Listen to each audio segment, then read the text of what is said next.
Hello dear student, our question is how many gauge conformations are possible for n butane? Okay, so now student we have to tell that how many gauge conformation are possible for n butane.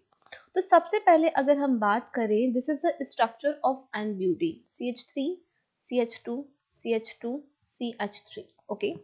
तो यहाँ पर अगर हम बात करें इसे हम consider करेंगे एज अ फ्रंट कार्बन और इस कार्बन को कंसिडर करेंगे as a back carbon. Clear. यहाँ पे बच्चों अब हम इसके डिफरेंट कंफर्मेशंस ड्रॉ करते हैं. सबसे पहले इसको न्यूमेन प्रोजेक्शन में ड्रॉ करने के लिए ये होगा हमारा फ्रंट कार्बन. इस फ्रंट कार्बन पर 3 यूनिट्स अटैच्ड है.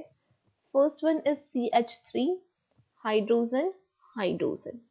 अब जो बैक कार्बन है उस बैक कार्बन पर भी एक CH3 ग्रुप है, एक हाइड्रोजन और एक हाइड्रोजन. क्लियर. अब हम इसको रोटेट करेंगे, बैक कार्बन को रोटेट करेंगे विद 60 डिग्री. तो जब हम बैक कार्बन को रोटेट करते हैं तो फ्रंट कार्बन पर तो यूनिट्स की पोजीशन बिल्कुल सेम रहेगी, CH3 हाइड्रोजन हाइड्रोजन.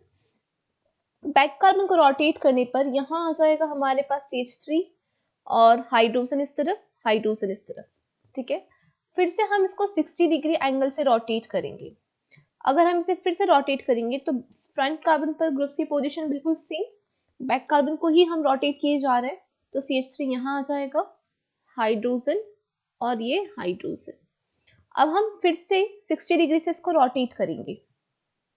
फिर से हमने इसको रोटेट किया तो यहाँ CH3 हाइड्रोजन हाइड्रोजन और बैक कार्बन पर अब CH3 इस पोजीशन पर आ चुका है. क्लियर. अभी हम इसको फिर से रोटेट करेंगे विद 60 डिग्री. तो फिर से आप देख सकते हैं फ्रंट पर ग्रुप्स की पोजीशन सेम, बैक कार्बन पर अब CH3 यहाँ आ चुका है और इस तरफ आ जाएगा हाइड्रोजन हाइड्रोजन. फिर से हम इसको 60 डिग्री रोटेट कर रहे हैं.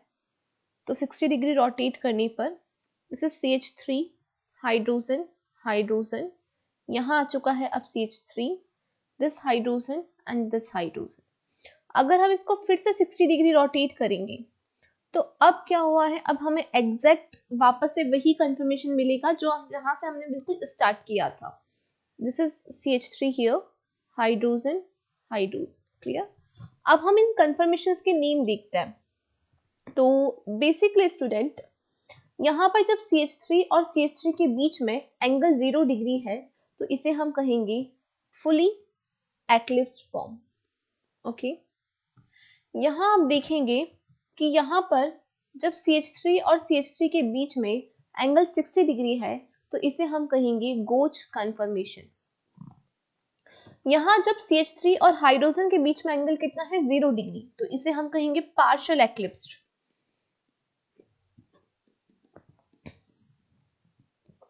यहाँ सेम ग्रुप्स के बीच में 180 डिग्री एंगल है तो इसे हम कहेंगे एंटी कन्फर्मेशन. यहाँ पर अगेन CH3 और हाइड्रोजन के बीच में 0 डिग्री एंगल तो इसको अगेन हम कहेंगे पार्शियल एक्लिप्स्ड. यहाँ अगेन CH3 और CH3 के बीच में 60 डिग्री एंगल तो इसको हम कहेंगे गोच कन्फर्मेशन. यहाँ अगेन CH3 और CH3 के बीच में 0 डिग्री एंगल तो इसको हम अगेन कहेंगे fully एक्लिप्स्ड form.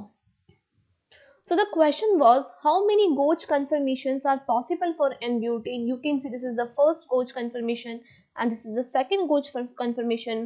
So totally 2 gauge conformation are possible for the n-butane. So option A is the correct answer. Thank you.